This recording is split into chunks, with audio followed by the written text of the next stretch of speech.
Hey, it's Ethan Skolnick for 5 on the Floor on the 5 Reasons Sports Network. This is the latest season ticket. We will have a streaming show coming up at 8 o'clock tonight.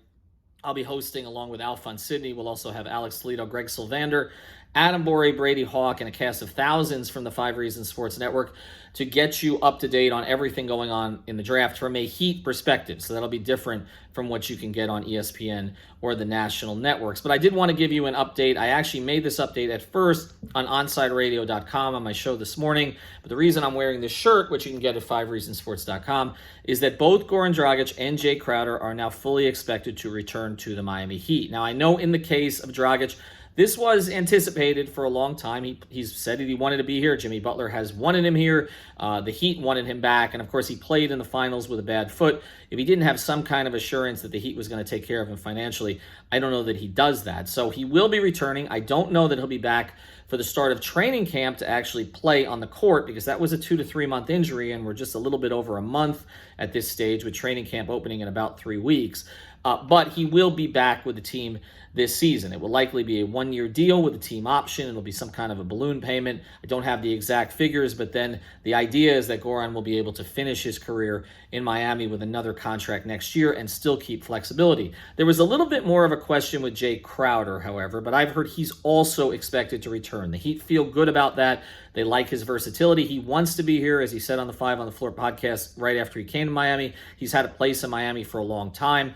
He has been a target for the Miami Heat in trades for a long time. It was not just about Iguodala. It was about Crowder. And again, they're going to get something done. 1-year team option is the most likely scenario. So who does that leave of their other free agents? Well, Myers Leonard, I've heard that they're going to allow him to explore the market a little bit, see if there's more playing time or maybe more money for him out there, but I would not rule out a return. I think it's less likely that Derrick Jones Jr. returns only because I do think he is going to get an offer from one of the bad teams in the league. I hope for his sake it's a team like Atlanta that actually has a role for him as opposed to maybe a Detroit or the Knicks, so that his skills can actually come to light, because I think can be a very good role player, defender, obviously above the rim, that kind of stuff, but he's not ready to be a primary scorer for a team, and I'm not sure if or at any point he will be. So anyway, I think that Derrick Jones Jr. is someone that the Heat are comfortable letting walk, particularly because they've got KZ Okpala, who they looked at as a first-round pick last year and traded 3 picks to move up in the second round to get. So that's where things are with the free agents. Dragic and Crowder expected back.